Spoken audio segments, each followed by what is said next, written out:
Hi everybody, I'm Greg Fishel. Welcome to bonus weather video number 5 for this week. And it's going to be a self-critique, and I think it'll let you in a little bit on some of the challenges of trying to forecast the weather, even if you have a science background like myself. So let's talk about today and last night and the way it looked like things would turn out.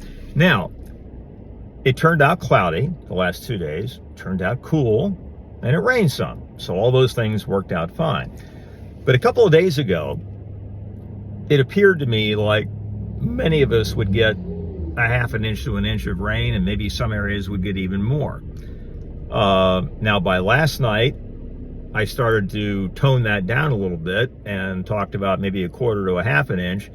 And there were a few pockets that got that, but they were not the rule. They were the exception. I think at the airport, I don't even know if they got a tenth of an inch at RDU.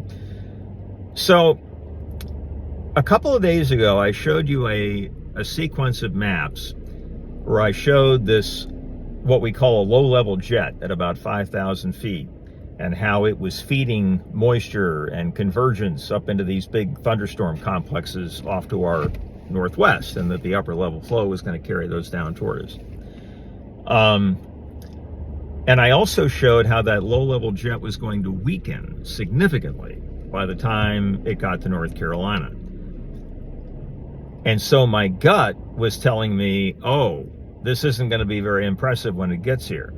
But the European ensemble mean, and the European ensemble is the best global ensemble product in the world, and has an enormously good reputation, and most of the time does an incredible job, was telling me, oh, it's going to rain a half an inch to an inch, even as recently as yesterday afternoon. And sometimes when a product is so reliable and has such a good reputation, that I, for one, get a little scared and say, what am I missing? Maybe my gut isn't right in this particular situation, and I need to accept what the European ensemble is saying. Well, in this case, it was wrong. And I should have gone with my gut.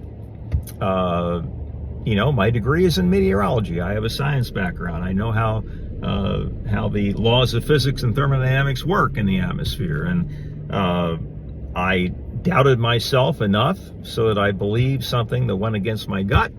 And now I'm sitting here today saying, why didn't I go with my gut? Because the ensemble, while it's good, is not perfect. Not perfect all the time. Nothing is. So I just wanted to let you in on that. And I think this is a reminder to myself that I need to respect my gut as much as I respect some of these other products. In many, many cases, those products will be helpful, but every once in a while, they're just flat out wrong. And so in those situations, I think I need to get back to trusting myself more than I did certainly over the last couple of days. So I hope this at least gives you some ideas to the challenges of trying to make a weather forecast. And back in the 70s when I was at Penn State, there was so little data available that, you pretty much had to go with your gut, because there weren't enough other bits of information to sway you one way or the other. And now there is so much that it almost sometimes seems like it's real data, and it's not. It's fantasy land. It's fiction, okay? And our job is to determine to what degree it is fiction, okay? And in this particular situation, the degree of fiction was significant in terms of the rainfall amounts. The overall character of the weather, that worked out fine. But in terms of the amounts, it was pretty far off. So that is the bonus weather video for this Friday. I hope you found that commentary at least intriguing. And I hope you don't think that I'm an idiot for admitting this, but it's simply the way things worked out. A wake-up call for me, and I'm glad I got it. All right. So you all have a great weekend, folks, and we will talk to you again on Monday. Take care.